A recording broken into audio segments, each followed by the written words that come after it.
বলতে বলতে অতীতে হারিয়ে গেলেন জামাল সাহেব। চোখ দুটো ছলছল করে উঠল, আখি দুয়ারে ভেসে উঠল ছোটবেলার মিষ্টি মধুর স্মৃতি। জামাল সাহেবের দেখা দেখি বাড়ির ছোট দুই কর্তাও আবেগী হয়ে পড়লেন। হয়তো অতীতের খানিক ঝলক তাদের চোখেও ভেসে উঠেছে। বাপ চাচাদের ছলছলে চোখ দেখে মন খারাপ হয়ে গেল তুবার। হাসি খুশি মুখটা মুহূর্তেই চুপসে গেল। ঠিক সেই মুহূর্তে এক পরিচিত কণ্ঠের শীতল বাক্য সবার কানে বাড়ি খেল। তাহলে চলো আর একবার গ্রামে গিয়ে স্মৃতিচারণ করে আসা যাক। এবার না হয় বাপ চাচাদের সাথে ছেলেমেয়েরও সঙ্গ দেবে। সবাই একজোটে তাকালো কৌশিকের দিকে। জামাল সাহেব ছেলের প্রস্তাবে খুশি হয়ে গেলেন। সবাই একে একে মাথা নেড়ে সম্মতি জানালো। হুট করেই পুরো বাড়ি জুড়ে খুশি খুশি আমেজ ছড়িয়ে পড়ল। খাওয়া শেষে সবাই নিজেদের ঘরে ব্যাগপত্র গোছাতে ব্যস্ত। ঠিক করা হয়েছে আগামীকালই সবাই গ্রামের বাড়ির উদ্দেশ্যে বের হবে। সেখানে সপ্তাহখানেক থেকে আবারও শহরে ফিরে আসবে। বাড়ির কর্তারা নিজেদের ব্যবসা সামলান, বিধায় ছুটি ছাটার কোনো ঝামেলা নেই। আর বাচ্চারা তো স্কুল কলেজ ফাঁকি দেওয়ার উস্তাদ। রাত তখন প্রায় 11টা ছুঁই। এই মুহূর্তে বাড়ির সবাই যার যার নিজের ঘরে অবস্থান করছে। সুযোগ পেয়ে তুবা ঘর থেকে বেরিয়ে এলো। পা টিপে টিপে বারান্দা পার করে কৌশিকের ঘরের দরজার সামনে এসে হাজির হলো। চাপানো দরজাটা আলতো হাতে সামান্য খুলে ভেতরে মাথা ঢুকিয়ে দিল। সঙ্গে সঙ্গে চোয়াল ঝুলে পড়ল তুবার। কৌশিক মাত্রই গোসল সেরে বেরিয়েছে। তার আবার সকালে এবং রাতে 2 বেলা গোসল করার অভ্যাস। তুবার সরু চোখে কৌশিককে পর্যবেক্ষণ করতে লাগলো। গলায় একটা তোয়ালে ঝোলানো, পরনে শুধু হাঁটু পর্যন্ত তোয়ালে পেঁচানো, উপরিভাগ খালি। আচমকা এমন অনাকাঙ্ক্ষিত দৃশ্য দেখে হকচকিয়ে গেল তুবা। বোধ জ্ঞান খুইয়ে সেভাবেই দাঁড়িয়ে রইল। সে ভেতরে ঢুকবে নাকি ঘরে ফিরে যাবে বুঝতে পারল না। এমন সময় হুট করেই কৌশিক ভূতের মতো তুবার সামনে এসে দাঁড়ালো। এরপর এক টেনে তুবাকে ভেতরে টেনে নিয়ে ঠাস করে দরজা আটকে দিল। তুবা লজ্জা, ভয়, আতঙ্কে দেয়ালের দিকে সেটে গেল একদম। কৌশিক এক কদম এগিয়ে এলো। তুবার এক পাশের দেয়ালে হাত ঠেকিয়ে সামনে ঝুঁকল। ধিমি কণ্ঠে বলল, কি, আমার ইজ্জতের দফা রফা না করে শান্তি পাচ্ছিস না, তাই না? তুবা নজর লুকাতে ব্যস্ত হয়ে পড়ল। এলোমেলো দৃষ্টিতে তাকিয়ে বলল, আমি আমি কি করলাম? কি করলি মানে? যখন তখন যেখানে সেখানে উঁকুচুকি মারিস, এসবের প্রয়োজন কি? দেখতে চাইলে সরাসরি বল, আমি নিজ দায়িত্বে সব খুলে তোর সামনে হাজির হচ্ছে। অন্তত দরজার আড়াল থেকে উঁকুচুকি মেরে আমার ইজ্জতের ফালুদা না বানাস। তুবা আর চোখে একবার কৌশিকের উন্মুক্ত বুকের দিকে তাকালো। ফর্সা বুকটা অল্প স্বল্প লোম দ্বারা আবৃত, তাতে পানির কণা মুক্তোর মতো চিকচিক করছে। তুবার লোভ বেড়ে গেল। প্রশস্ত বুকটা একবার ছুঁয়ে দিতে মন চাইল। পরপরই নিজের বেহায়া মনকে জোরে সোরে ধমক দিয়ে শান্ত করল তুবা। মুখে মিনমিন করে বলল, আমি তো শুধু আপনার লাগেজ গুছিয়ে দিতে এসেছিলাম। কৌশিক আরো একটু ঝুঁকল। তুবার মুখোমুখি হয়ে বাঁকা হেসে বলল, এখন থেকে বউয়ের মতো বিহেভ করা শুরু করে দিয়েছিস? আমি যদি বরের মতো বিহেভ শুরু করি তখন কি করবে? কি করব? সেটা তো আমার প্রশ্ন। তুবা মাথা নিচু করে নিল। 2 পায়ের বৃদ্ধাঙ্গুল দিয়ে ফ্লোর খোটলাতে লাগলো। কৌশিক এক পলক তাকালো সেদিকে। এরপর শান্ত চোখে তাকিয়ে বলল, কি চাই? তুবা আর চোখে একবার কৌশিকের দিকে তাকালো, কিন্তু সরাসরি চোখে চোখ রাখার সাহস হলো না। তুবা মাথা নিচু রেখেই বিড়বিড় করে আওড়ালো, এত রাতে গোসল করছেন কেন? তুই এটা জানতে উঁকুচুকি মারছিলে? তুবার ভেতরের সব গুলিয়ে গেল। বোকার মতো একবার উপর নিচ মাথা নাড়ল, আবার ডানে বামে মাথা দোলালো। অর্থাৎ হ্যাঁ না দুটোই বোঝা যাচ্ছে। তুবার এমন এলোমেলো অবস্থা দেখে হেসে ফেলল কৌশিক। মাথাটা সামান্য ঝুঁকিয়ে ফিসফিস করে বলল, অভ্যাস করছি, যাতে ভবিষ্যতে হুট করে জ্বর না চলে আসে। তুবার কান গরম হয়ে গেল। দাঁত দিয়ে ঠোঁট কামড়ে ধরে চোখ বন্ধ করে আবার খুলল। কৌশিক ফের প্রশ্ন করল, আর কোনো প্রশ্ন? হঠাৎ বিয়ে কেন করলেন? প্রশ্নটা মাথায় ঘুরপাক খাচ্ছে। উত্তর না জেনে শান্তি পাচ্ছি না। শরীরের উছাল মাছাল বেড়ে গেছিল, কন্ট্রোল করতে পারছিলাম না, তাই বিয়ে করে নিলাম। এবার ঠান্ডা হতে বাসর করা দরকার। করবি? কৌশিকের থেকে এমন সরাসরি উত্তর তুবা মোটেও আশা করেনি। আলতো হাতে ধাক্কা দিয়ে কৌশিককে সরিয়ে দিয়ে খাটের কাছে চলে গেল তুবা। নিজ উদ্যোগে আলমারি খুলে এক এক করে কৌশিকের জামা কাপড় বের করতে লাগলো। কাজে মনোযোগ দিয়ে নিজেকে সামলানোর চেষ্টা করলো। নিজের পছন্দ মতো শার্ট প্যান্ট নিয়ে আলাদাভাবে ভাঁজ করে রাখলো। কৌশিক দেয়ালের সাথে হেলান দিয়ে দাঁড়িয়ে শুধু দেখে যাচ্ছে, দুই হাত আড়াআড়িভাবে বুকে ভাঁজ করা। তুবা ব্যস্ত হাতে কৌশিকের জামা কাপড় ভাঁজ করে লাগেজে রাখতে রাখতে বলল, আর কি কি লাগবে আপনার দেখিয়ে দিন, আমি সব গুছিয়ে দিচ্ছি। আমার তো তোকে লাগবে। সে তো পেয়েই গেছেন। আচমকা কৌশিক তুবার কোমর পেঁচিয়ে ধরল। সঙ্গে সঙ্গে চলন্ত হাত থেমে গেল তুবার। কৌশিক এক হাতে তুবার কোমর পেঁচিয়ে ধরে অন্য হাতে তুবার মুখের উপর পড়ে থাকা চুলগুলো কানের পিছে গুজে দিল। তুবার চোখে চোখ রেখে মোহনীয় কণ্ঠে বলল, পেলে আমার কই, কাছে থেকেও দূরে। সরেন তো, কাজ করতে দিন। বেমানি করলি তো বউ। নিয়ম অনুযায়ী আজ তোকে নিজের করে পাওয়ার কথা ছিল, দিলি না, এটা কিন্তু অন্যায়। কৌশিকের এমন করুণ স্বরে আকুতি শুনে ঠোঁট কামড়ে হাসল তুবা। হুট করে লজ্জা শরমের মাথা খেয়ে পায়ের পাতায় ভর দিয়ে উঁচু হয়ে কৌশিকের কপালে আলতো করে ঠোঁটের ছোঁয়া বসিয়ে দিল। এরপর দুই হাতে কৌশিকের ঘাড় জড়িয়ে ধরল। একদম বউদের মতো অধিকার নিয়ে বলল, এবার হয়েছে বরমশাই। হুম হুম। খুবই কম। তুবা এবার কৌশিকের ডান গালে কষে চুমু খেল। কৌশিক পানসে মুখে বলল, শান্তি পাচ্ছি না কেন? তুবা এবার কৌশিকের ঘাম গালে শক্ত করে চুমু খেল। কৌশিকের চোখে মুখে এখনো হতাশা। তুবা বুঝতে পারলো কৌশিক কিসের জন্য মুখ লটকিয়ে রেখেছে। বুঝতে পেরে ঠোঁট কামড়ে হাসলো। ডানে বামে একবার তাকিয়ে দেখলো কেউ আছে কিনা, কিন্তু এই মাঝরাতে ওরা দুজন ছাড়া আশেপাশে আর কেউ নেই। তুবা সুযোগ পেয়ে গেল। এক হাতে কৌশিকের ঘাড় জড়িয়ে ধরে ওষ্ঠে ওষ্ঠ মিলিয়ে দিল। এক গাঢ় চুম্বন শেষে সরল তুবা।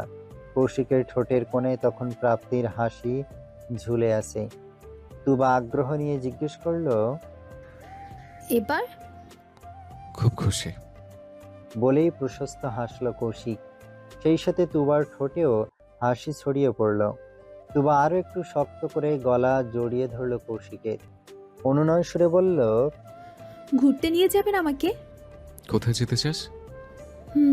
গ্রামে যাওয়ার পর কোনো একদিন মাঝরাতে দুজন হাঁটতে বের হব। আপনার হাত ধরে গ্রামের ফাঁকা মাঠের সবুজ ঘাসের উপর খালি পায়ে হাঁটবো। নিয়ে যাবেন তো? কৌশিক একটু ভাবনায় পড়ে গেল। চিন্তিত স্বরে বলল, পুরো পরিবার সেখানে থাকবে তোবা, হয়তো একা বের হওয়ার সুযোগ হবে না।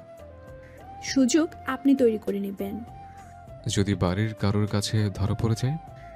তাতে কি, আমি জানি আপনি সামলে নেবেন। নিজের প্রতি তুবার আকাশ সমান বিশ্বাসে দেখে বুকের ভেতর প্রশান্তি ছড়িয়ে পড়ল কৌশিকের। সে তুবার চিকন কোমর আরো একটু কাছে চেপে ধরল। মৃদু কণ্ঠে বলল, এত বিশ্বাস?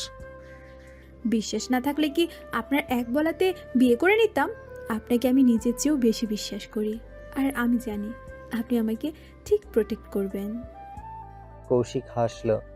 ধীরে ধীরে হাসি প্রশস্ত হলো। তুবাকে শক্ত করে জড়িয়ে ধরল তুবা। বিড়বিড় করে আওড়ালো, আই লাভ ইউ জান। তুবা নিরুত্তর চুপটি করে পড়ে রইল কৌশিকের বুকে। ভীষণ শান্তি শান্তি লাগে এই বুকে মাথা রাখলে।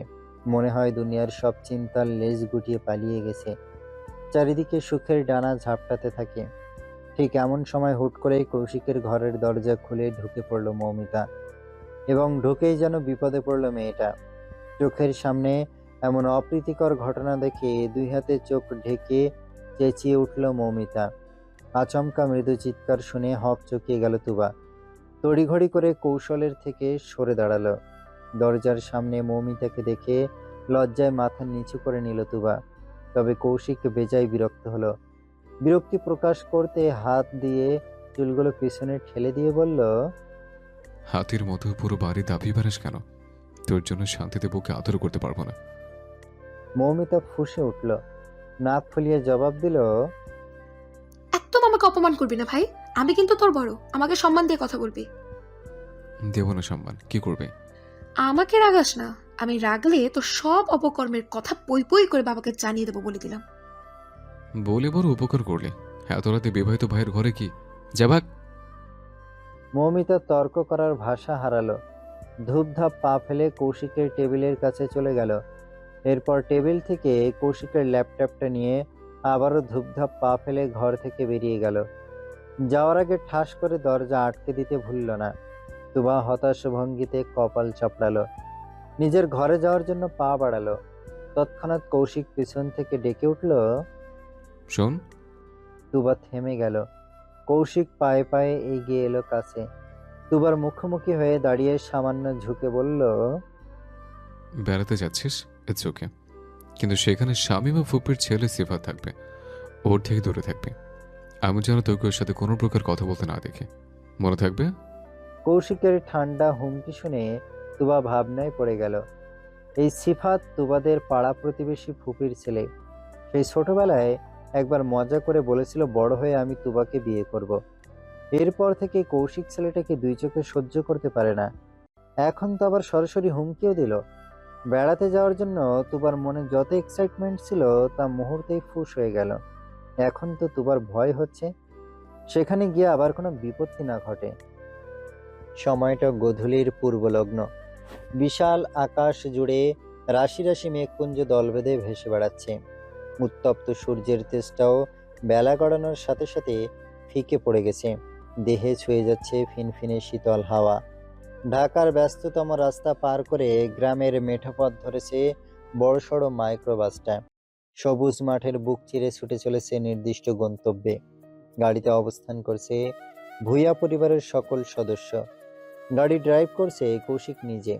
পাশে বসেছে নীরব, আর পেছনে পুরো পরিবার। লম্বা রাস্তার জার্নি। সবাই গাড়ির সিটের সাথে মাথা হেলিয়ে চোখ বন্ধ করে আছে। আর অল্প কিছুক্ষণ বাকি। এরপরেই সবাই তাদের পূর্বপুরুষদের ভিটে গ্রামের বাড়িতে পৌঁছে যাবে। সবার অবস্থা মোটামুটি হলেও তুবার অবস্থা কাহিল। ইতিমধ্যে রাস্তায় 3 বার বমি করেছে তুবা। ক্লান্ত পরিশ্রান্ত দেহটা এলিয়ে দিয়েছে নিজের বাবার কোলে। তাহিদ সাহেব ঘন ঘন মেয়ের মাথায় হাত বুলিয়ে দিচ্ছেন, সাথে আশ্বাস দিচ্ছেন, এই তো আরেকটু আব্বা, আমরা প্রায় চলে এসেছি। কিন্তু তুবার মন মানল না। বিগত 2 ঘন্টা ধরে তার বাবা একই কথা বলে যাচ্ছে, কিন্তু গন্তব্য আর চোখের সামনে ধরা দিচ্ছে না। শারীরিক অস্বস্তি বিরক্তি নিয়ে তুবা অধৈর্য হয়ে গেল। ঠোঁট ভেঙে কান্নার মতো মুখ বাঁকালো। হুট করে আবারও পেট মুচড়ে বমির চাপ বাড়ল। লাফিয়ে উঠে গাড়ির জানালা দিয়ে মাথা বের করে হুড় হুড় করে বমি করে দিল। ময়না বেগম অতিষ্ঠ ভঙ্গিতে কপাল চাপড়ালেন। নিচু কণ্ঠে ধমকে উঠলেন মেয়েকে। এত বড় হয়েছে অথচ এখনো গাড়িতে চড়তে পারো না? এই মেয়েকে আমি বিয়ে দিব কিভাবে? বলতে বলতে পানির বোতল এগিয়ে দিলেন। তাহিদ সাহেব মেয়েকে নিজের সাথে আগলে ধরে পানি খাওয়ালেন। কৌশিককে গাড়ি চালাতে চালাতে একবার ঘাড় ঘুরিয়ে তাকালো। চোখে মুখে তার স্পষ্ট চিন্তার ছাপ। এক পলক তুবার ক্লান্ত পরিশ্রান্ত মুখটা দেখে গাড়ির গতি বাড়িয়ে দিল। অত্যন্ত দক্ষতার সাথে কাঁচা রাস্তার একটা বাঁক পেরিয়ে অবশেষে গাড়িটা থামলো পুরনো আমলের এক দোতলা বাড়ির সামনে। গাড়ির আওয়াজ পেতেই বাড়ি ভেতর থেকে দৌড়ে বেরিয়ে এলেন মাঝবয়সী একজন নারী। সাথে একজন পুরুষ মানুষও আছে। দেখে বোঝা যাচ্ছে ওনারা দুজন স্বামী স্ত্রী। মূলত ওনারা দুজন জামাল সাহেবের দুঃসম্পর্কের আত্মীয়। মহিলার নাম শামিমা আর তার স্বামী কামাল। এক ছেলে সিফাতকে নিয়ে তারা এই বাড়িতে থাকেন। মূলত জামাল সাহেব বাড়ির দেখাশোনা করার জন্য ওনাদের এখানে থাকতে দিয়েছেন। ময়না বেগম মেয়েকে নিয়ে সবার আগে গাড়ি থেকে নামলেন। সঙ্গে সঙ্গে ছুটে এলেন শামিমা। ঢুলতে থাকা তুবাকে দেখে হা হুতাশ করে বললেন, ও মা, ও কি? এটা আমাদের তুবা না? ও কেমন লাগছে কেন? কি আর বলবো আপা, মেয়ে আমার গাড়িতে চড়তে পারে না। পুরো রাস্তায় 4-5 বার বমি করেছে। ওকে ভেতরে নিয়ে গিয়ে শুয়ে দিব। ঘর পরিষ্কার আছে তো? বাড়িঘর সব তৈরি। আপনাদের আসার কথা শুনেই আমি বাড়িঘর ধুয়ে মুছে পরিষ্কার করে রেখেছি। আসেন আসেন, ভেতরে আসেন। ফটাফট জবাব দিয়ে ময়না বেগমের সাথে তুবাকে ভেতরে নিয়ে যেতে সাহায্য করলেন শামিমা। এরপর পুরুষ সদস্যরা সবাই বাড়ির ভেতরে প্রবেশ করলো এবং সবশেষে বাচ্চারা দল বেঁধে চৌকাঠে পা রাখলো। পুরনো আমলের বাড়িটায় 2 তলা মিলিয়ে মোট 22টা ঘর আছে। জামাল সাহেবের বাবা অনেক শখ করে বাড়িটা তৈরি করেছিলেন, যাতে নাতি নাতনি আত্মীয় স্বজন আসলে থাকার জায়গার কমতি না হয়। হতভাগা মানুষটা নাতি নাতনির মুখ তো দেখে যেতে পারলেন না, আর না পারলেন আত্মীয় স্বজনে ভর্তি বাড়ি দেখতে। তার আগেই তিনি দুনিয়া থেকে চিরবিদায় নিয়েছেন। পুরনো কথা ভাবতে ভাবতে পুরো বাড়িতে একবার চোখ বুলালেন 3 ভাই। এরপর বাড়ির কর্তারা নিচতলার ঘরগুলো নিজেদের জন্য বেছে নিলেন। বয়স হয়েছে তাদের, হাঁটু কোমরের সমস্যা, এই বয়সে সিঁড়ি দিয়ে ওঠানামা কষ্টসাধ্য।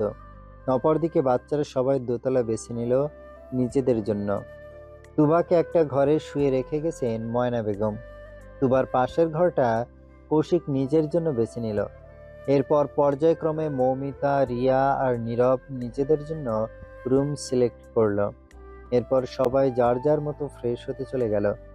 কৌশিক নিজের রুমে যেতে গিয়েও হঠাৎ কদম জোড়া থামিয়ে দিল। পিছন ফিরে দেখলো পুরো দোতলা খালি। হুট করে দরজা খুলে ভেতরে লাগেজটা ধাক্কা দিয়ে হাঁটা দিল পাশের ঘরের দিকে, যে ঘরটা বর্তমানে তুবার। শেষবার তুবাকে খুবই অসুস্থ অবস্থায় দেখেছিল কৌশিক। এখন কাছ থেকে না দেখে শান্তি পাচ্ছে না। ঘরে ঢুকে আস্তে করে দরজাটা চাপিয়ে দিল। ইতিমধ্যে সন্ধ্যা পেরিয়ে গেছে, চারিদিকে আবছা অন্ধকার নামতে শুরু করেছে। গ্রামে হয়তো রাতটা খুব তাড়াতাড়ি নামে। এই যেমন একটু আগেও সব পরিষ্কার ছিল, অথচ চোখের পলকেই পুরো ঘরটা অন্ধকারে ছেয়ে গেছে।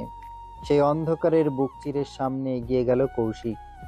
ঘরের লাইট জ্বালানোর প্রয়োজন বোধ করলো না। গুটি গুটি পায়ে সোজা বিছানার কাছে এসে থামলো। গভীর ঘুমে আচ্ছন্ন তুবা, চোখে মুখে লেপ্টে আছে এক আকাশ সমান ক্লান্তি। এতে যেন কৌশিকের দেহের শক্তিও ফুরিয়ে এলো। আগে পিছে না ভেবে কৌশিক সোজা তুবার পাশ ঘেঁষে শুয়ে পড়ল। ঘুমন্ত তুবাকে টেনে বুকে নিল। তুবার গভীর ঘুমে ব্যাঘাত ঘটল। এবার পিটপিট করে চোখ মেলে তাকালো। আবছা অন্ধকারে কৌশিকের সুদর্শন মুখ স্পষ্ট জ্বলে উঠল। তুবা অবোধের মতো কয়েক পল তাকিয়ে রইল। এরপর 2 হাতে কৌশিককে জড়িয়ে ধরে বুকে মুখ গুজল। অর্থাৎ মেয়েটা এখনো ঘুমের ঘরে আছে। ভাবতেই মিটিমিটি হাসলো কৌশিক। ওকে জ্বালানোর উদ্দেশ্যে তুবার গলায় মুখ গুজে দিল। আচমকা গলায় খোঁচা খোঁচা দাড়ির ঘষা লাগায় চমকে চোখ মেলে চাইল তুবা। এই পর্যায়ে মস্তিষ্ক সজাগ হলো। আতঙ্কিত কণ্ঠে বলল, আপনি এই সময় এখানে? কৌশিক ছাড়ল না তুবাকে, বরং চিকন দেহটা টেনে আরো একটু নিজের সাথে মিশিয়ে নিল। গলায় মুখ গুজে রেখে আওড়ালো, আমি খুব ক্লান্ত জান, আই নিড এনার্জি। তাতে আমি কি করব? ঘরে গিয়ে রেস্ট করুন। আমার এনার্জি গোডন তো তুই, একটু এনার্জি দিবি জান। কিভাবে? তুবার চোখে মুখে প্রশ্ন, সেই সাথে চোখে ভয়। এটা তাদের নিজের বাড়ি হলেও এখানে সচরাচর আসা হয় না। নতুন জায়গায় নতুন মানুষও আছে, কেউ দেখে ফেললে খুব বিশ্রী ঘটনা ঘটে যাবে। তুবার চিন্তিত কণ্ঠ শুনে গলা থেকে মুখ তুলল কৌশিক। ভুরু নাচিয়ে বলল, এত ভয় কেন? এটা নতুন জায়গা, কেউ এসে পড়বে। হুম, কেউ আসবে না। এই মুহূর্তে সবাই যার যার ঘরে বিশ্রাম নিচ্ছে। নিচে ডাকলেও রাত 8টায় খাওয়ার জন্য ডাকবে। এখন সবে সন্ধ্যা 6:30। হাতে এখনো 1.5 ঘন্টা সময় আছে। তবে আমার জন্য 10 মিনিট এনাফ। তুবার মনের সংশয় কিছুটা কমলো, কিন্তু পুরোপুরি গেল না। ঘরের দরজা শুধু চাপিয়ে রাখা, লক করা নয়। চাপানো দরজার দিকে তাকিয়ে তুবা থেমে থেমে বলল, দরজা ওটা বন্ধ করলে ভালো হয় না?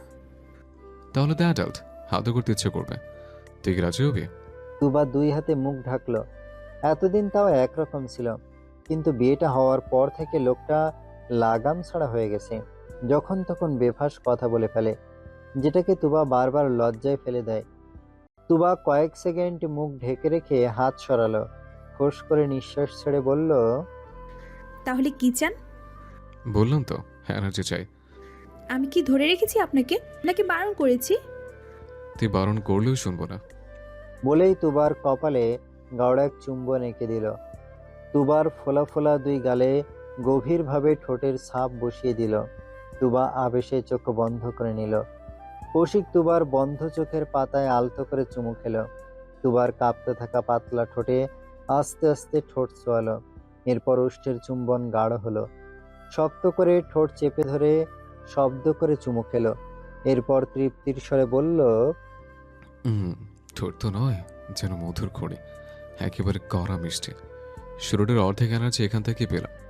তুবা লজ্জা পেয়ে মুখ ঘুরিয়ে নিল, ঠোঁট কামড়ে ধরে হাসল। কৌশিক তুবার উপর থেকে সরে গেল, সোজা হয়ে শুয়ে দুই হাত ছড়িয়ে ডাকলো, বুকে এত যান, ভেতরটা কেমন যেন খালি খালি লাগছে। তুবা কোনো প্রতিউত্তর করল না, চুপচাপ বাধ্য মেয়ের মতো এগিয়ে গেল। কৌশিকের সুঠাম দেহের ওপর নিজের ছোটখাটো দেহটা ছেড়ে দিল। বিড়াল ছানার মতো গুটিয়ে রইল বুকে। কৌশিক দুই হাতে আগলে নিল তুবাকে, মাথার চুলে হাত ডুবিয়ে দিয়ে প্রশ্ন করল। এখনো খারাপ লাগছে? তুবা ডানে বামে মাথা নাড়ল, মিনমিন করে জবাব দিল, খারাপ লাগছিল, এখন আপনি কাছে আছেন না, এখন ভালো লাগছে। তাহলে বলছিস আমি তোর ভালো থাকার কারণ? তুবা আরো একটু ঘনিষ্ঠ হলো। কৌশিকের উন্মুক্ত বুকে আঁকিবুকি করতে করতে বলল, শুধু ভালো থাকা হবে কেন? আপনি আমার বেঁচে থাকার কারণ, আমার সুখের চাবিকাঠি। তুবার উত্তরে কৌশিক খুশি হয়ে গেল। দুই হাতে শক্ত করে জাপটে ধরল তুবাকে, যেন বুকের পাঁজর ভেদ করে ভেতরে ঢুকিয়ে নেওয়ার প্রয়াস। কণ্ঠস্বর আধার রাতের চেয়েও গভীর। আই লাভ ইউ জান। দুই কপতি যখন একে অপরের সাথে প্রেম বিলাসে ব্যস্ত, ঠিক এমন সময় তুবার ঘরের দরজা ঠেলে ঢুকে পড়ল নীরব। ঢুকতে ঢুকতে বলল, তুবা, রিমিকে একটু ফোন করতো। বলতে বলতে সামনে তাকাতেই থ মেরে গেল ছেলেটা। সামনের দৃশ্য দেখে সঙ্গে সঙ্গে পিছনে ঘুরে দাঁড়ালো। তুবা হকচকে উঠে বসে পড়েছে, লজ্জায় কান দুটো গরম হয়ে গেছে মেয়েটার। কৌশিক বিরক্তি নিয়ে উঠে বসলো, ঠাস করে সুইচ টিপে ঘরের লাইট জ্বালালো। হলদেটে লাইটের আলোতে কৌশিকের সুঠাম দেহ এবার স্পষ্ট তুবার দৃষ্টিগোচর হলো। কৌশিক বিছানা থেকে নামতে নামতে ঝটপট টি শার্ট গায়ে জড়িয়ে নিল। এরপর হাত দিয়ে চুলগুলো ঠিক করতে করতে বলল, মানে তোরা ভাই বোন সবগুলো কসম খেয়ে রেখেছিস আমাকে শান্তিতে একটু রোমান্স করতে দিবি না? তোদের জালে আমার ফাঁকা মাঠে অথবা জঙ্গলে গিয়ে বাসা করতে হবে, নাহলে আমার ভবিষ্যৎ অন্ধকার। নীরব এই পর্যায়ে ঘুরে দাঁড়ালো, নিজেকে নির্দোষ প্রমাণ করতে নিজের পক্ষে যুক্তি দাঁড় করালো। আমি আবার কখন কোথায় ব্যাগরা দিলাম? আমি তো শুধু তুবাকে বলতে এসেছিলাম রিমির সাথে ফোন দিয়ে কথা বলতে। কেন, তোর ফোন নষ্ট নাকি রিমির নাম্বার তোর কাছে নেই? ফোনও ঠিক আছে, নাম্বারও আছে, কিন্তু রিমি আমাকে ব্লক করে রেখেছে। বলতে বলতে নীরবের চোখে মুখে চিন্তার রেশ ছড়িয়ে পড়ল। বিড়বিড় করে আওড়ালো, না জানি কি হচ্ছে ওখানে। আমি নেই এই সুযোগে যদি রবিন রিমিকে পটিয়ে ফেলে। ভাবতেই গায়ে কাঁটা দিয়ে উঠল নীরবের। তাদের কথোপকথনের এক পর্যায়ে ঘরের দরজা ঠেলে ঢুকলো আরো একজন। খোলা দরজার দিকে তাকিয়ে আচমকা কৌশিকের শান্ত মেজাজ বিগড়ে গেল। আগুন লাল চোখে তাকালো আগত ব্যক্তির দিকে, যেন চোখ দিয়েই জ্বালিয়ে পুড়িয়ে ভস্ম করে দেবে। অপরদিকে তুবারও অন্তরাত্মা কেঁপে উঠল, মনের মধ্যে ভয় দানা বাঁধল। এবার কিছু একটা হবে, পাক্কা কিছু হবে। পুরনো আমলের কাঠের দরজাটা হাট করে খোলা। চৌকাঠের বাইরে শটান হয়ে দাঁড়িয়ে আছে সিফাত, মুখে তার চমৎকার হাসি। উজ্জ্বল চোখ দুটো সোজা তুবাতে স্থির। সিফাত ঝটপট পায়ে ভেতরে ঢুকল। ঘরে উপস্থিত কৌশিক এবং নীরবকে এক প্রকার উপেক্ষাই করল। তুবার থেকে দুই হাত দূরে এসে থামল, ফট করে পিছনে মুড়িয়ে রাখা হাতটা সামনে মেলে ধরল। সিফাতের হাতে একটা ফুটন্ত পদ্ম ফুল। ফুলটা তুবার দিকে এগিয়ে দিয়ে হাসি মুখে প্রশ্ন করলো, কেমন আছো তুবা? অনেকদিন পর দেখা হলো, বেশ বড় হয়ে গেছো। তুবা ভয়ে ভয়ে চোখে একবার কৌশিকের দিকে তাকালো। সঙ্গে সঙ্গে অন্তরাত্মা কেঁপে উঠল তুবার। কৌশিক কেমন যেন ভয়ানক দৃষ্টিতে তাকিয়ে আছে, মনে হচ্ছে চোখ দিয়েই জ্বালিয়ে পুড়িয়ে ভস্ম করে দেবে। ওর এমন ভয়ানক লোক দেখে শুকনো ঢোক গিলল তুবা। তৎক্ষণাৎ সিফাত আবারও বলল, কিছু বলছো না যে? আচ্ছা, ফুলটা নাও, তুমি তো পদ্ম ফুল পছন্দ করো। শুধুমাত্র তোমার জন্যই এই ভর সন্ধ্যায় পদ্মবিল থেকে এটা তুলে এনেছি, নাও ধরো। বলেই ফুলটা এগিয়ে দিল। এই পর্যায়ে তুবা পড়ে গেল মহা বিপাকে। কৌশিক এখানে আসার আগেই শাসিয়ে রেখেছে সিফাতের সাথে যেন সে কথা না বলে, কিন্তু সামনাসামনি একটা মানুষকে উপেক্ষা করবে কিভাবে? এটা কি দৃষ্টিকটু দেখায় না? তুবা ইতস্তত বোধ করলো, মিনমিন করে ছোট্ট করে জবাব দিল, লাগবে না ভাইয়া, আমার আর পদ্ম ভালো লাগে না। আমি তুবা কথা শেষ করতে পারলো না। আচমকা দুম করে চাপা শব্দে দেয়াল কেঁপে উঠল। তুবা চমকে পিছন ফিরে তাকালো। তাকাতেই চোখ দুটো বিকট আকার ধারণ করলো। কৌশিক সজোরে দেয়ালে ঘুষি মেরেছে। তুবার সাথে চোখে চোখ পড়তেই কৌশিক হনহন করে ঘর থেকে বেরিয়ে গেল। তুবা অবধের মতো তাকিয়ে রইল শুধু। ঘরে উপস্থিত নীরব আর সিফাত অবাক। কি থেকে কি হলো কেউ কিছু বুঝে ওঠার আগেই কৌশিক আবারও ঘরে ফিরে এলো। সেকেন্ডের ব্যবধানে তুবার হাতটা শক্ত করে ধরে নিজের সাথে নিয়ে আবারও ঘর থেকে বেরিয়ে গেল। ঘরে রয়ে গেল হতভম্ব নীরব আর সিফাত। মিনিট খানেক সময় কেটে গেল পিনপতন নীরবতায়। নীরবতা ভেঙে সিফাত বলে উঠল, এটা কি হলো? কৌশিক ভাই এমন রেগে গেল কেন? ভাইয়া তোমার উপর রেগে আছে তাই। ফট করে উত্তরটা দিয়েই জিভে কামড় দিল নীরব। ঝোঁকের বসে সত্যটা মুখ থেকে বেরিয়ে গেছে। এবার বাকি সত্য বের হওয়ার আগেই দ্রুত স্থান ত্যাগ করলো নীরব। রেখে গেল ভাবনায় মশগুল সিফাতকে। সে বিড়বিড় করে আওড়ালো, সেই ছোটবেলায় একবার ঝামেলা হয়েছিল কৌশিক ভাইয়ের সাথে, সেটাও তোমাকে নিয়ে। সে তো রেগে আমাকে অনেক মেরেছিল, ঘুষি দিয়ে নাকটাও ফাটিয়ে দিয়েছিল। তখন থেকে আমার নাকের নকশা বদলে গেছে। তবে মাঝে তো অনেক বছর কেটে গেছে, আমি তো সব ভুলে গেছি। তাহলে এই মানুষটা ভুলেনি কেন? এত প্রোটেক্টিভ ভাইও হয় আজব। আপন মনে বিড়বিড় করতে করতে ঘর থেকে বেরিয়ে এলো সিফাত। রাতে খাবার খেতে নিচে নেমেছে সবাই। এই বাড়িতে ডাইনিং টেবিল নেই। সাধারণভাবে গ্রামের মানুষ মাটিতে বসে খায়। আজকের খাওয়ার আয়োজন নিচেই করা হলো। বসার ঘরের মেঝেতে 2 সারি করে লম্বা মাদুর পেতে দিলেন কনক চাপা বেগম। এরপর একে সবাই মাদুরে বসে পড়ল। খাবার রান্না এবং পরিবেশনে বাড়ির গিন্নিদের সাহায্য করলো শামীমা। সিফাতকে জামাল সাহেব নিজের পাশে বসিয়েছেন। বড্ড আদর করেন তিনি ছেলেটাকে। এই যেমন খাওয়ার ফাঁকে ফাঁকে তিনি সিফাতের পিঠে হাত রাখছেন, ভালো মন্দ খোঁজ খবর নিচ্ছেন, লেখাপড়া কেমন চলে সেটাও জিজ্ঞেস করলেন।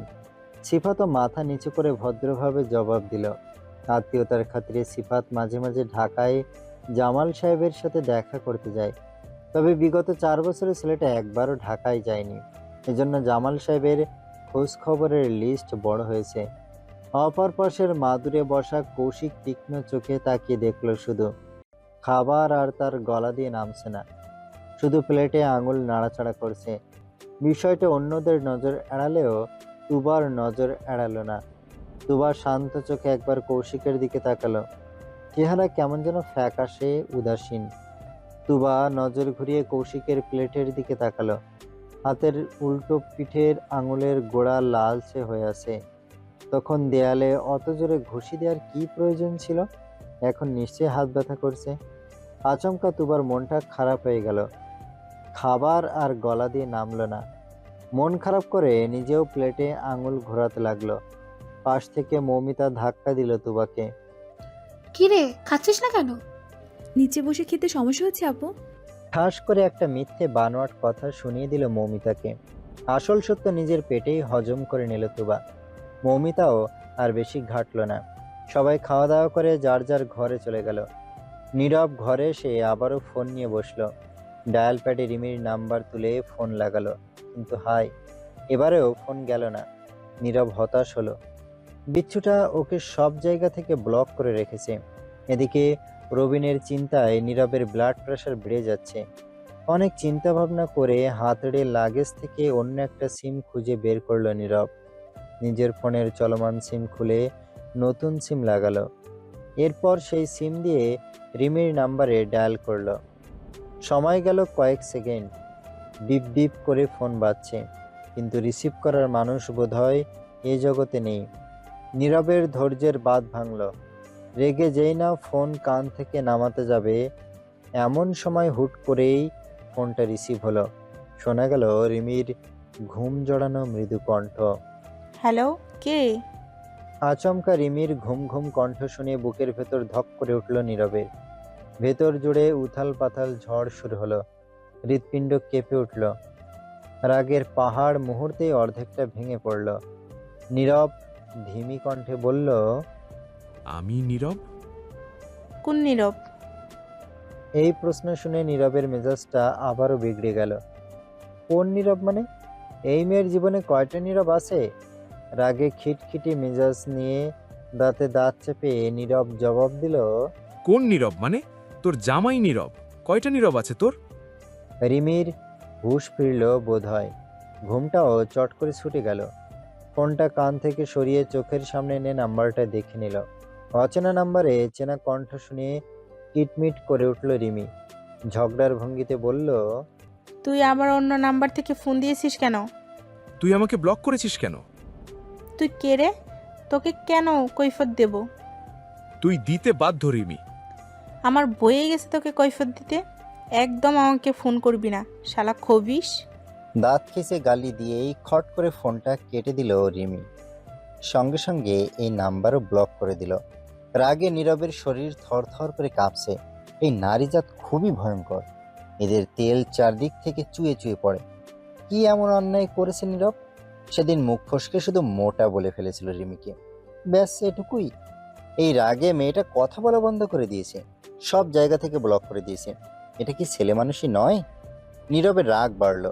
রাগে কাঁপতে কাঁপতে ঝটপট একটা মেসেজ লিখলো, হৃদয়, ওই রবিনের দিকে নজর রাখিস তো। ওই শালা যেন রিমির আশেপাশেও না ঘেঁষতে পারে। বিস্তারিত আমি ঢাকায় ফিরে জানাবো। এটুকু লিখেই টুক করে হৃদয়ের নাম্বারে মেসেজটা সেন্ড করে দিল। সঙ্গে সঙ্গে রিপ্লাই এলো, ওকে বন্ধু। নীরব ফোঁস করে নিঃশ্বাস ছাড়ল। টান টান হয়ে বিছানায় শুয়ে পড়ল। মাথার উপর ঘুরতে থাকা সিলিং ফ্যানের দিকে তাকিয়ে রাগে কিটমিট করতে করতে আওড়ালো, একবার শুধু ঢাকায় ফিরি, তোকে আমি দেখে নেব রিমি। আমাকে জ্বালানোর শাস্তি তুই হারে হারে টের পাবি। রাত তখন প্রায় 12টায় ছুঁই ছুঁই। হঠাৎ করেই তুবার ঘুমটা ভেঙে গেল। নড়ে চড়ে উঠে বসতে এই পেটের ভেতর কেমন যেন মুচড়ে উঠল। তুবা থ মেরে বসে রইল কিছুক্ষণ। তখন কৌশিকের দুঃখে দুঃখ মেলাতে গিয়ে খাবারের দানা পেটে দিতে পারেনি। এখন ভেতর থেকে রাক্ষসে খিদে বলছে, খেতে দে, না হলে তোর নাড়ি ভুড়ি খাবো। নিরুপায় হয়ে ফোঁস করে নিঃশ্বাস ছাড়ল তুবা। ভাবলো পানি দিয়ে আজ পেট পূর্ণ করা যাক। ভাবতে ভাবতে উঠে দাঁড়ালো। টেবিলের কাছে গিয়ে আরো একবার হতাশ হলো। জগটা পুরো ফাঁকা। উপায় না পেয়ে ফোনের ফ্ল্যাশ জ্বালিয়ে ঘর থেকে বেরিয়ে আসলো তুবা। উদ্দেশ্য রান্নাঘরে গিয়ে পানি খাবে। ভাবনা মোতাবেক কয়েক কদম এগোতে দোতলার লম্বা বারান্দায় কাউকে দাঁড়িয়ে থাকতে দেখতে পেল। প্রথমে খানিকটা ভয় পেয়ে গেল তুবা। এই মাঝরাতে অন্ধকারে কে দাঁড়িয়ে থাকতে পারে? কোনো ভূতটুত নয় তো? তুবা শুনেছে গ্রামে নাকি রাত গভীর হলে ভূতের দেখা মেলে। যদিও তুবা আধুনিক শিক্ষা নিয়ে বড় হওয়া মেয়ে, ভূতে টুতে সে একদম বিশ্বাস করে না। কিন্তু আজ হঠাৎ করেই কেমন যেন মনে ভয় চেপে ধরেছে। হয়তো নতুন জায়গা, তাই ভয়ে ভয়ে বুকে পা টিপে টিপে এগিয়ে আসলো তুবা। এতক্ষণ ধরে ফোনের ফ্ল্যাশ নিচের দিকে রেখে এগিয়েছে। বেশ খানিকটা কাছাকাছি এসে তুবা ঠিক করলো এবার লাইটটা সামনের দিকে তাক করবে। কিন্তু কেন যেন সাহসে কুলোচ্ছিল না। যদি ভয়ানক চেহারায় অতি প্রাকৃত কিছু চোখের সামনে ধরা দেয়, তাহলে তো তুবা এখানে হার্ট অ্যাটাক করবে। দুরু দুরু বুকে ভয় চেপে ফোনটা উঁচু করে ধরল তুবা। সঙ্গে সঙ্গে শুকিয়ে যাওয়া মনে এক ফোঁটা পানির ছোঁয়া পেল যেন। ভয়ে জ্ঞান না হারালেও এবার খুশিতে নির্ঘাত জ্ঞান হারাবে। বারান্দার রেলিং ধরে দাঁড়িয়েছে কৌশিক। মাঝরাতে দূরের মাঠে মনোযোগ দিয়ে তাকিয়েছিল। এমন সময় নিজের দিকে লাইটের আলো পড়ায় ঘাড় ঘুরিয়ে পিছন ফিরে তাকালো। চাঁদের আবছা আলোয় তুবার ভয়ার্ত মুখ স্পষ্ট দেখতে পেল। কৌশিক ঘুরে কিছু বলবে তার আগেই ঝড়ের গতিতে ছুটে এলো তুবা। একটা ছোটখাটো সাইক্লোনের বেগে আশ্রয় পড়ল কৌশিকের বুকে। সজোরে বাড়ি খেলেও শক্ত বুকের সাথে নরম দেহটা। তুবার বুকের বেগতিক ধুকপুকানি কৌশিক স্পষ্ট টের পেল। সঙ্গে সঙ্গে এক হাতে তুবার কোমর জড়িয়ে ধরল, অন্য হাত রাখলো তুবার থুতনিতে। কণ্ঠে কৌতূহল। কি হয়েছে জান, এত ভয় পেয়ে আছিস কেন? তুবা জোরে জোরে শ্বাস টানছে। কোনো মতে নিঃশ্বাস নিয়ন্ত্রণে এনে বলল, উফ, এমন ভূতের মতো দাঁড়িয়ে আছেন কেন? আমি কত ভয় পেয়েছি জানেন? হার্ট অ্যাটাক হয়ে যেত এক্ষুনি। ভূত বলে কিছু হয় না বোকা। কিন্তু অশরীরই আছে। কৌশিক তর্কে গেল না, ছোট্ট করে নিঃশ্বাস ছেড়ে বলল, আচ্ছা সরি, ভুল হয়ে গেছে, কিন্তু তুই এত রাতে বাইরে কেন? সঙ্গে সঙ্গে গড় গড় শব্দে তুবার পেট আবারও মুচড়ে উঠল। ভয়ের কারণে খিদের কথা প্রায় ভুলেই বসেছিল কৌশিক। কৌশিক ঠোঁট কামড়ে হাসল। হয়তো তুবার পেটের গড় গড় শব্দ সেও শুনতে পেয়েছে। কৌশিককে হাসতে দেখে তুবার লজ্জায় মাথা নিচু করে নিল। কৌশিক নির্বিশেষ তাকিয়ে রইল কয়েক সেকেন্ড। এরপর তুবার কোমর থেকে হাত সরিয়ে স্বাভাবিক হলো। আলতো করে তুবার হাতটা ধরে বলল, আয় আমার সাথে। কোথায়? কাজে অফিসে কেউ বারবার যায় না, রান্নাঘরে চল, খাওয়ার কিছু আছে কিনা দেখি। তুবা দাঁড়িয়েই রইল। মিনমিন করে জবাব দিল, খাবার নেই তো। কৌশিক শান্ত চোখে তাকালো তুবার দিকে, মুস্কি হেসে বলল, আমার একমাত্র বউকে না খাইয়ে রাখবো না, চল আমার সাথে। সময়টা প্রায় মধ্যরাত। নিকশ কালো অন্ধকারে ঘাপটি মেরে ঝিঝি পোকা ডেকে চলেছে। মাঝে মাঝে দূর থেকে বিয়ারিশ কুকুরের ডাক ভেসে আসছে। দূরের কোনো ঝোপঝাড়ে বুনো শেয়ালও তাল মিলিয়ে সুর ধরেছে। শুনশান নীরবতা ছিন্ন করে রাতের পাখিও হালকা সুরে ডাকছে। গ্রামগঞ্জে এগুলো নিত্যদিনের ছবি। হুট করে শহর থেকে আগত কেউ মাঝরাতে বাইরে বের হলে পাক্কা ভয়ে জ্ঞান হারাবে। এই যেমন তুবা ভয়ে মৃদুমন্দ কাঁপছে। দোতলা থেকে নেমে বড় উঠোনটাও যেন পার হতে পারছে না। কৌশিকের একটা বাহু শক্ত করে জাপটে ধরে আছে। কৌশিককে যেন বুঝে গেল। চলতে চলতে কদম থামিয়ে দিল। আচমকা চলন্ত কদম থামিয়ে দেয়ায় হকচকিয়ে গেল তুবা। মাথা তুলে কৌশিকের দিকে তাকালো। মুহূর্তেই কোনো ভাবনা চিন্তা ছাড়াই এক হাতে তুবাকে জড়িয়ে ধরল কৌশিক। শান্ত চোখে তাকালো তুবার ভয়ার্ত মুখে। মৃদু হেসে বলল, ভয় নেই যান, আমি আছি তো। তুবা ঠোঁট ছড়িয়ে হাসল। কৌশিকের বলা এই দুটো বাক্য তুবার বুকে সাহসের পাহাড় গড়ে তুলল।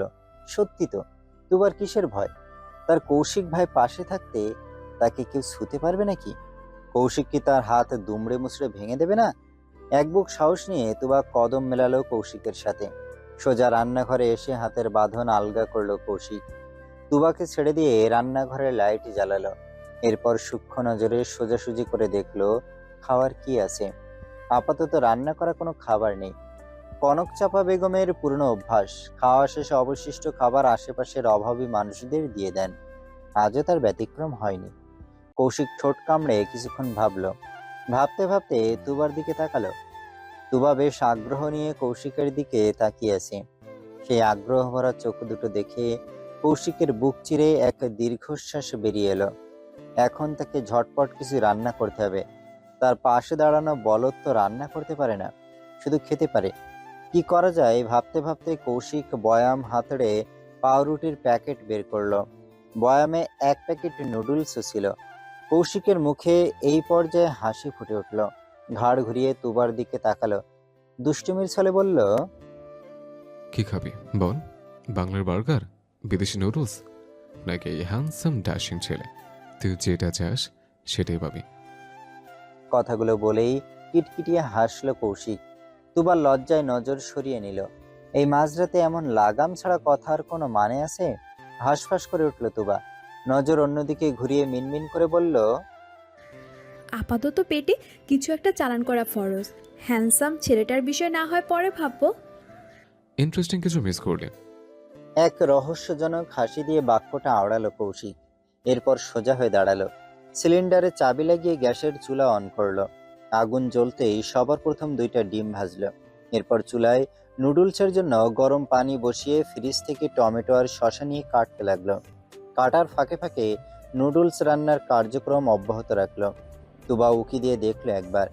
সালাড কাটা শেষ হতেই কৌশিক পাউরুটির একটা টুকরো নিয়ে তার উপর টমেটোর স্লাইড দিল। এরপর শসা দিল। তার উপর ডিম ভাজা দিল। ডিমের ওপর খানিকটা সস ছড়িয়ে দিয়ে আরও একটা পাউরুটির টুকরো দিয়ে চেপে ধরলো। একটা বার্গার রেডি। এরপর একই পদ্ধতিতে দ্বিতীয় বার্গারও বানালো। ততক্ষণে নুডলস রান্না হয়ে গেছে।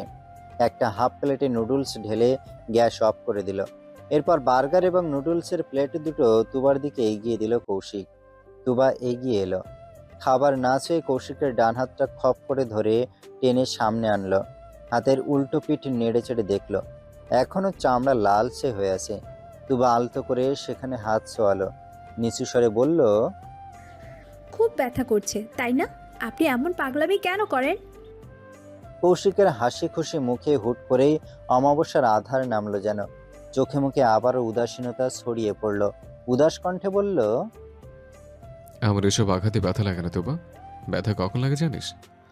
যখন তোর আশেপাশে অন্য ছেলেদের দেখি, তখন বুকটা জ্বলে যায়, হৃৎপিণ্ড কামড়ে ধরে, অসহ্য ব্যথা তখন তমাটকে আসে। সবচেয়ে বেশি কষ্ট আমি তখন পাই। আপনি কি জেলাস? তোর কি মনে হয়? মনে হয় আপনি সিফাত ভাইয়াকে হিংসা করেন। তুবার কথা শেষ হতে আচমকা তুবাকে একটানে কাছে নিয়ে এলো কৌশিক। এক হাতে তুবার চিকন কোমর পেঁচিয়ে ধরে অন্য হাতে তুবার গাল চেপে ধরল। হিংস্র কণ্ঠে গর্জে উঠল, একদম সিবাতের নাম নিবি না। এই মুখে কৌশিক ছাড়া অন্য ছেলেদের নাম নেওয়া নিষিদ্ধ। আর আমার নিষেধাজ্ঞা ভঙ্গ করলে ঠিক কঠিন শাস্তি পাবি তোবা। কৌশিকের শক্ত কণ্ঠে গর্জন শুনে বুকটা কেঁপে উঠল তুবার। এদিকে রাগের বেশ গালটাও বেশ শক্ত করেই চেপে ধরেছে কৌশিক। তুবার মনে হচ্ছে চাপ খেয়ে দাঁতগুলো সব একটা একটা করে খুলে মুখের ভেতরে জমা হচ্ছে। কৌশিকের হঠাৎ রাগ থেকে বাঁচতে তুবা হুট করেই জড়িয়ে ধরল কৌশিককে, একদম শক্ত করে দৃঢ়ভাবে।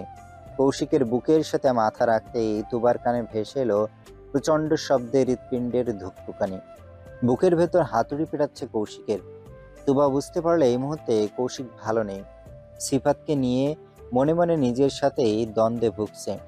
তুবা আর ঘাটল না, মাথাটা সামান্য তুলে কৌশিকের বুকে থুতনি ঠেকালো। রাজ্যের সমস্ত সরলতা মুখে ঢেলে মৃদু কণ্ঠে বলল, সরি, আর আপনার অবাধ্য হব না। একদম ওই হ্যাবলাকান্তর সাথে কথা বলবো না, প্লিজ। রাগ করে থাকবেন না। তুবার ইনোসেন্ট চেহারা দেখে কৌশিকের মন গলে গেল। চোখ দুটো বন্ধ করে ফুস করে নিঃশ্বাস ছাড়ল। ডান হাতের 2 আঙুলে নিজের চোখ চেপে ধরল। এই মেয়েটার উপর কৌশিক এমনিতেও বেশিক্ষণ রাগ করে থাকতে পারে না। তার উপর এমন ইনোসেন্ট লুক দিলে কেমন লাগে? শরীরে কি কাঁপুনি ধরে না? গভীরভাবে ছুতে মন চায় না? বলদটা তো আর সেদিকে পা বাড়াবে না। কৌশিক 2 আঙুলে চোখ ডলতে ডলতে বলল, তোবা ছাড় আমাকে, আমি কন্ট্রোল হারাচ্ছি। সঙ্গে সঙ্গে সরে দাঁড়ালো তুবা। পিছন ফিরে এক দফা মুখ ভ্যাংচালো। বিড়বিড় করে বলল, পেট পাতলা কন্ট্রোল একটা, যখন তখন পেট খারাপ হয়। বিড়বিড় করে খাবারের প্লেট টেনে নিল। নিচে একটা মাদুর পেতে সেখানে বসলো তুবা। হাতের ইশারায় কৌশিককে বসতে বলল। কৌশিককে বিনা বাক্য ব্যয় করে চুপচাপ তুবার মুখোমুখি হয়ে বসলো। তুবা চামচে করে নুডলস তুলে কৌশিকের দিকে এগিয়ে ধরল। আদেশ সুরে বলল, হা করুন। রাতে আপনিও খাবার প্লেটে রেখে উঠে গিয়েছিলেন, আমি দেখেছি। এখন আমার সাথে আপনিও খাবেন। তুবার শাসন বাণী শুনে কৌশিকের বুকের ভেতর এক মুঠো শীতল হাওয়া বয়ে গেল। ওর প্রতি তুবার এত খেয়াল কৌশিকের মনটা ঠান্ডা করে দিল। কোনো দ্বিধাদ্বন্দ্ব ছাড়াই তুবার সামনে আত্মসমর্পণ করলো। খাবারটা দুজনে মিলে ভাগাভাগি করে খেলো। এতে পেট না ভরলেও মন প্রাণ দুটোই ভরে গেছে। খাওয়া শেষে তুবাকে ঘরের দরজা পর্যন্ত এগিয়ে দিল কৌশিক। ইতিমধ্যে অনেকটা সময় পেরিয়ে গেছে, রাতটাও খুব গভীর। কৌশিক পকেট থেকে ফোন বের করে সময় দেখে নিল। রাত প্রায় 2টা ছুঁই ছুঁই। কৌশিক সতর্ক চোখে একবার চারদিকে নজর বুলালো। ধীর কণ্ঠে বলল, ঘরে গিয়ে ঘুমিয়ে পড়। বাইরে বের হয়ে প্রয়োজন হলে আমাকে ফোন করবে, কেমন? তুবা বাধ্য মেয়ের মতো মাথা দোলালো।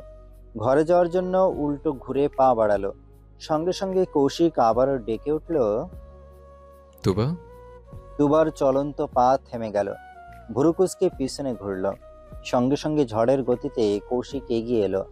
তুবা কিছু বুঝে ওঠার আগেই দুম করে ঠোঁটে শক্ত করে চুমু খেল। চুমুর স্থায়িত্ব ছিল কয়েক সেকেন্ড। সঙ্গে সঙ্গে কৌশিক সরে দাঁড়ালো। সামান্য ঝুঁকে এসে ফিসফিস করে বলল, আমার পেট খালি চলে যান, এবার পেট ভরেছে, যা ঘরে যা। বলেই কয়েক কদম পিছিয়ে গেল কৌশিক, কিন্তু সেখান থেকে এক চুলও নড়ল না। বারান্দাতেই ঠায় দাঁড়িয়ে রইল। অর্থাৎ তুবা ঘরে না যাওয়া পর্যন্ত সে এখান থেকে যাবে না। তুবা লজ্জায় আড়ষ্ট হয়ে দৌড়ে ঘরে ঢুকে ঠাস করে দরজা আটকে দিল।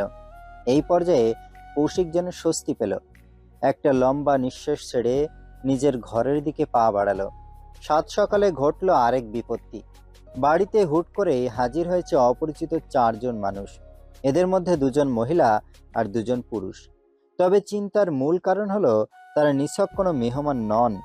তারা এসেছে মেয়ে দেখতে। এই কথা শোনা মাত্রই বাড়ির 3 মেয়ের গলা শুকিয়ে গেল। বাড়ির উঠোনে বসানো হয়েছে মেহমানদের, তাদের সাথে টুকটাক আলাপ ও খোশ গল্প করছেন বাড়ির 3 কর্তা। দোতলার বারান্দায় দাঁড়িয়ে এই ভয়ানক দৃশ্য পর্যবেক্ষণ করে চলেছে 3 বোন। ঠিক সেই মুহূর্তে ঘুম ঘুম চোখে ঘর থেকে বেরিয়ে এলো কৌশিক। রাতে দেরিতে ঘুমানোর ফলে চোখে মুখে ঘুমের রেশ এখনো রয়েছে। গলায় তোয়ালে ঝুলিয়ে হাতে ব্রাশ নিয়ে বের হয়েছে।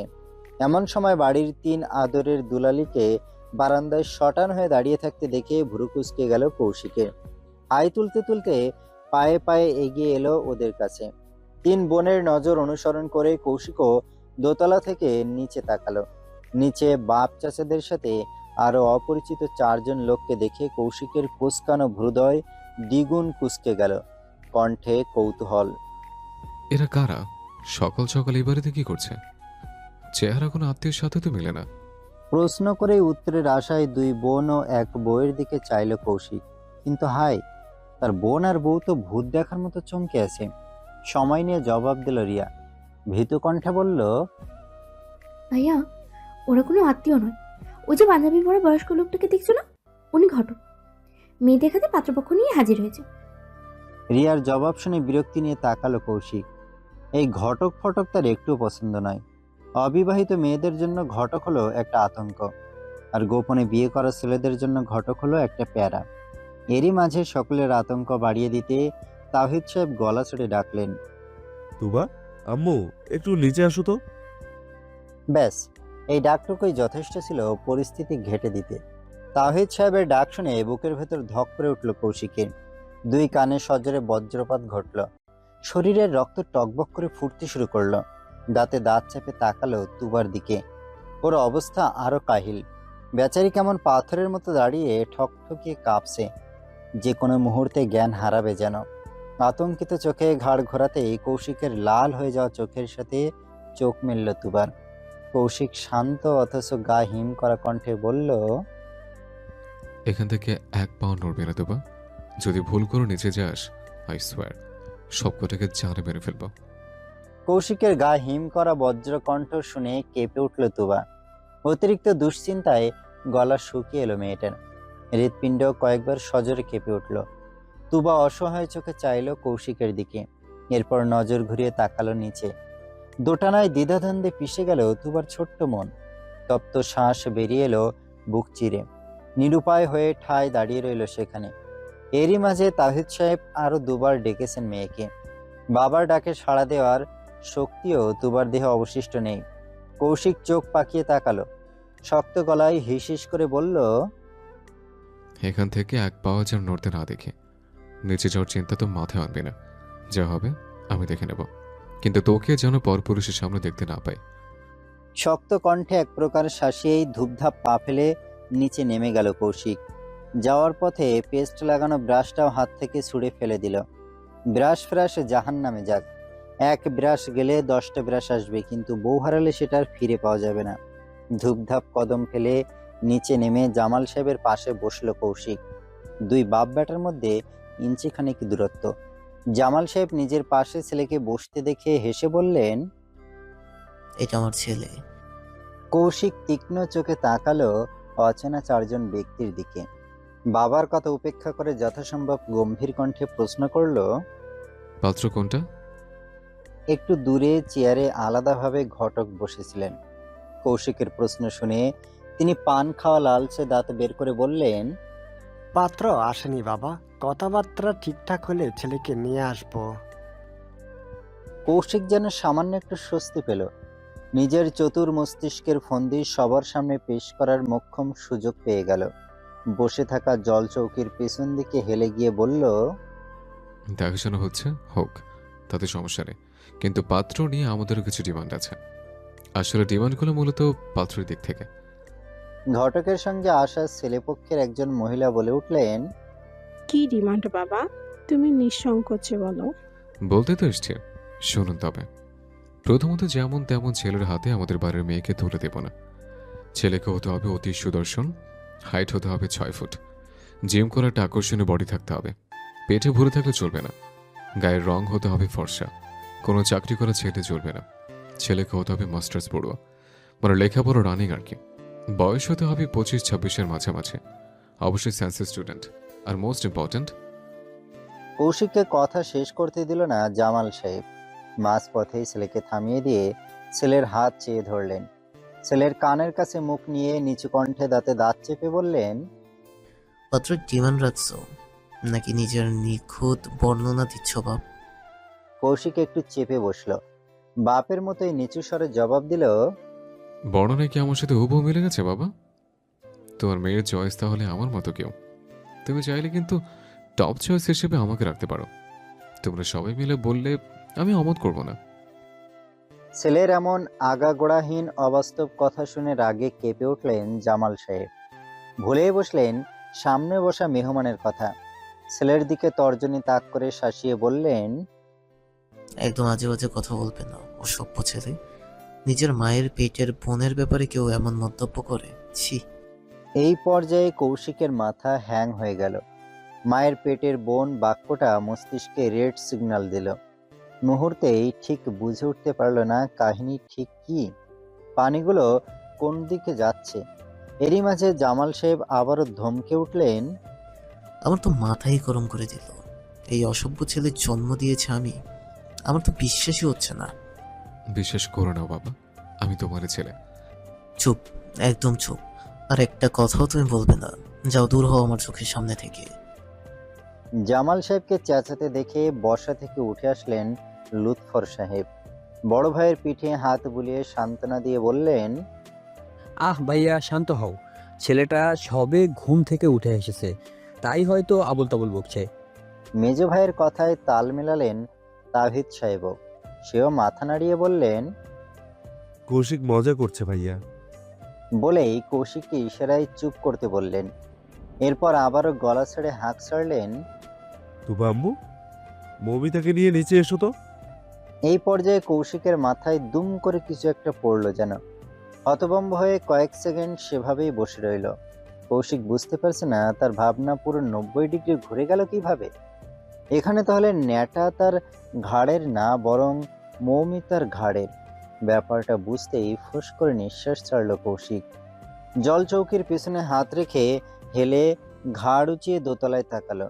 সঙ্গে সঙ্গে চোখাচোখি হলো মৌমিতার সঙ্গে। বারান্দায় পাথরের মতো দাঁড়িয়ে আছে মৌমিতা, চোখের দৃষ্টি অসহায়।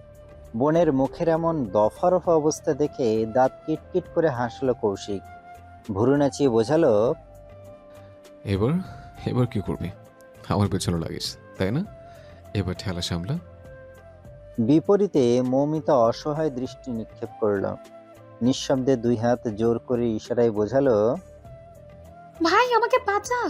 কৌশিক পাত্তাই দিল না সেই চাহনি, বরং ডোন্ট কেয়ার ভাব নিয়ে বসে রইল। বাপ চাচাদের সাথে তালে তাল মিলিয়ে ডেকে উঠল, মৌ, নিচে আয় তো, একটু পরিপাটি হয়ে আসিস। বলতে বলতে সামনে রাখা চায়ের কাপগুলো থেকে একটা কাপ তুলে নিয়ে চুমুক দিল কৌশিক। এখন চায়ের কাপটা কার জন্য রাখা ছিল কে জানে। তখন মৌমিতাকে দেখে চলে গেছে সবাই। কথাবার্তা এখনো ফাইনাল হয়নি। মৌমিতা সকাল থেকে মন খারাপ করে বসে আছে। রাতুল কম করে হলেও 10 বার ফোন দিয়েছে, ভয়ে রিসিভ করেনি মৌমিতা। ছেলেটা এমনিতেই মৌমিতাকে বিয়ের জন্য চাপ দিচ্ছে। মৌমিতা পরীক্ষার বাহানা দিয়ে শুধু পিছিয়ে দিচ্ছে। মূলত জামাল সাহেবের ভয়ে বাসায় রাতুলের কথা জানায়নি মৌমিতা। এখন যদি ছেলেটা জানতে পারে মৌমিতার অন্য কারোর সাথে বিয়ের কথা চলছে, তাহলে তো কুরুক্ষেত্র বাঁধিয়ে দেবে। ভীতু মনে বসে বসে দাঁত দিয়ে নখ কাটছে মৌমিতা। এখন মনে হচ্ছে গ্রামে ওর আশাই ভুল হয়েছে। তুবা কিছুক্ষণ মৌমিতার বিছানায় শুয়ে গড়াগড়ি খেল। সকাল থেকে দুপুর গড়িয়েছে, দুপুর গড়িয়ে এখন আবার বিকেল। মৌমিতা ভূতের মতো ঘরে ঘাপটি মেরে বসে আছে। তুবা কয়েকবার ডাকলো, কিন্তু তেমন সাড়া পেল না। শেষে বিরক্ত হয়ে উঠে বসলো তুবা। মৌমিতার আশা না করে ঘর থেকে বেরিয়ে গেল। দুপুরে খাওয়া দাওয়ার পর সবাই ভাত ঘুম দিয়েছে, এখনো কেউ ওঠেনি। এদিকে তুবার চোখে ঘুম নেই। গ্রামটা ঘুরে দেখার জন্য মন আনচান করছে। আজ থেকে আবার গ্রামের সবচেয়ে বড় মেলা শুরু। সপ্তাহব্যাপী চলবে সেই মেলা। সবাই হয়তো ভুলেই বসেছে মেলার কথা। তুবা অধৈর্য হয়ে পা বাড়ালো কৌশিকের ঘরের দিকে। অন্যান্য দিনের মতো আজকেও ঘরের দরজা খুলে রাখা। তুবা আগে পিছে না তাকিয়ে সরাসরি ঘরে ঢুকে পড়ল। পুরো ঘর জুড়ে আবছা অন্ধকার। জানালা দরজা সব চাপিয়ে দিয়ে ঘুমাচ্ছে কৌশিক। তুবা গুটি গুটি পায়ে এগিয়ে গেল জানালার কাছে। আস্তে করে জানালার একটা পাল্লা খুলে দিল। সঙ্গে সঙ্গে ঘরে এক মুঠো আলো এসে ছড়িয়ে গেল। তুবা ঘাড় ঘুরিয়ে তাকালো। কৌশিকের ঘুমন্ত মুখ এবার স্পষ্ট উন্মুক্ত। এলোমেলো চুলগুলো কপাল জুড়ে ছড়িয়ে আছে। চিকন নাকটা তীরের ফলার মতো উঁচু হয়ে আছে। তুবার ঠোঁট কামড়ে হাসলো। পা টিপে টিপে এগিয়ে এলো। বিছানার কাছাকাছি এসে পাকা মেঝেতে বসে পড়ল। গালে হাত রেখে কিছুক্ষণ তাকিয়ে থাকলো ঘুমন্ত কৌশিকের মুখের দিকে। তাকিয়েই রইল নির্বিশেষ। ভেতর জুড়ে শীতল হাওয়া ছড়িয়ে পড়ল তুবার। এই মুখে কিছু একটা আছে, যা তুবার মনে আঁচড়ে কেটেছে সেই ছোটবেলায়। তখন থেকে কৌশিককে দেখতে মন চাই তুবার। এই দেখার স্বাদ যেন মেটে না। তুবা ঘোরের মধ্যে কিছুটা এগিয়ে গেল। হাতের তর্জনী আঙুল দিয়ে কৌশিকের এলোমেলো চুলগুলো সরিয়ে দিল। আঙুল ঘোরাতে ঘোরাতে নিচের দিকে নামলো। প্রথমে কপাল, এরপর লম্বা নাক, এরপর ঠোঁট। ঠোঁট ছাড়িয়ে থুতনিতে আঙুল দিয়ে আসলো। খোঁচা খোঁচা দাড়িগুলো তুবার নরম আঙুলে বিঁধে গেল। আচমকা কৌশিক ভূতের মতো চোখ মেলে চাইল। হুট করে কৌশিক চোখ খোলায় চমকে উঠল তুবা। যেই না সরে যাবে তৎক্ষণাৎ এক হাতে তুবার বাহু ধরে টান দিয়ে বিছানায় ফেলে দিল কৌশিক। নিজে ঘুরে তুবার উপরে চলে গেল। তুবার দুই পাশে পেশিবহুল হাত দুটো রেখে তাতে উড় দিয়ে উঁচু হলো কৌশিক। ঘটনাটা এতই দ্রুত ঘটল যে তুবা নিজেকে বাঁচানোর সুযোগ পেল না। ধরা পড়ে গিয়ে চোরের মতো নজর লুকাতে ব্যস্ত হয়ে পড়ল। তা দেখে কৌশিক ঠোঁট কামড়ে হাসল। ঘুম জড়ানো কণ্ঠে বলল, আবার আবার আমার ঘুমের ফাঁদে ওঠাতে এসছিস? কই না তো। এলোমেলো দৃষ্টিতে তাকিয়ে জবাব দিল তুবা। কৌশিক শব্দ করে হেসে ফেলল। হাতের পেশিতে ভর দিয়ে সামান্য নিচে ঝুঁকে নিচু স্বরে বলল, তোর মিথ্যাগুলো খুব কিউট লাগে জান, মনে হয় পুরো খেয়ে ফেলে। তুবা লজ্জায় আড়ষ্ট হলো। কৌশিকের বাহু ডোরে আটকা পড়ে হাঁসফাঁস করে উঠল। গাল দুটো লাল হয়ে গেল। ঠিক এমন সময় কৌশিক হাতের উপর থেকে নিজের শরীরের ভর ছেড়ে দিল। সুঠাম দেহের নিচে চাপা পড়ল তুবার নরম দেহ। কৌশিক তুবার কানের কাছে মুখ নিয়ে ফিসফিস করে বলল, গায়ে কি অ্যালকোহল মেখে করিস? আশেপাশে আসলেই নেশা চড়ে যায়, শরীর কাঁপে, ভেতরটা চলে। এ দেখ, আমার হৃদস্পন্দন বেড়ে গেছে। তুবা জবাব দিতে পারল না। পাথরের মতো সেভাবেই পড়ে রইল। কৌশিক আরো একটু ঘনিষ্ঠ হলো। তুবার কানের পিঠে ছোট্ট করে চুমু দিল। ঘাড়ের সাথে সরু নাক ঠেকিয়ে লম্বা করে শ্বাস টানল। মোহনীয় কণ্ঠে বলল, তোর গায়ে একটা মিষ্টি গন্ধ আছে জান, আমার খুব পছন্দের, নেশা ধরে যায়। তুবা কোনো জবাব দিল না। কৌশিকের ফিসফিস আওয়াজে দেহে কাঁটা দিয়ে উঠেছে মেয়েটার। অদ্ভুত শিহরণে দেহ কাঁপছে। দারুণ বেগে বুকের ভেতর দামামা বাজছে। নিঃশ্বাস ঘন হয়ে আসছে। তুবা চোখ কিছু বন্ধ করে নিল। এই মুহূর্তে কৌশিকের চোখের দিকে তাকানোর সাহস হলো না। তুবার বেহাল দশা দেখে মাথা নেড়ে হাসল কৌশিক। তুবার অস্বস্তি কমাতে উপর থেকে উঠে গেল। খাটের সাথে আধশোয়া হয়ে বসে হাত দিয়ে এলোমেলো চুলগুলো ব্যাক ব্রাশ করলো। তুবার দিকে পূর্ণ দৃষ্টিতে তাকিয়ে বলল, কি আবদানি অদমকে স্মরণ করা, কি চাই বল। এই পর্যায়ে তুবা স্বস্তি পেল। শোয়া থেকে উঠে বসলো। তবে কৌশিকের সাথে নজর মেলাতে পারল না। ফ্লোরের দিকে তাকিয়ে মিনমিন করে বলল, আজ থেকে তো মেলা শুরু, ঘুরতে নিয়ে যাবেন না? তোর কোনো আবদার অপূর্ণ রেখেছি আমি? তুবা ডানে বামে মাথা নাড়িয়ে না বোঝালো। কৌশিক শান্ত কণ্ঠে জবাব দিল, তাহলে তোর চাইতে যত দেরি, জান বাজি রেখে হলেও তোর সামনে সেটা হাজির করতে সদা প্রস্তুত আমি। সন্ধ্যার আগে সবাই তৈরি হয়ে থাকিস, নিয়ে যাবা। তুবার মুখটা খুশিতে চকচক করে উঠল। উচ্ছ্বসিত নয়নে তাকালো কৌশিকের দিকে। কিন্তু হাই, তুবার উচ্ছ্বাসে এক বালতি পানি ঢালতে আপদ হাজির হলো। বাইরে থেকে সিফাতের ডাক শোনা গেল। খানিকটা দূর থেকে গলা ছেড়ে ডাকতে ডাকতে আসছে, তোবা তোবা, তুমি কি ঘরে আছো? একটু জরুরি দরকার ছিল।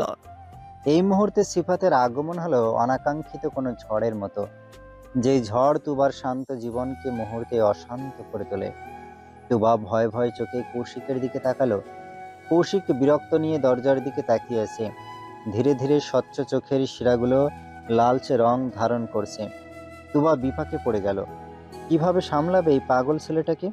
এই ছেলে যে তুবার ব্যাপারে মারাত্মক পসেসিভ। প্রতিটা রোগের ভেতরে রক্তের পরিবর্তে ইনসিকিউরিটি প্রবাহিত হয়। এরই মাঝে কৌশিক উঠে দাঁড়ালো। বাইরে যাওয়ার জন্য এক কদম এগোতেই তুবা ছুটে এলো কৌশিকের দিকে। পিছন থেকে জাপটে ধরলো কৌশিককে।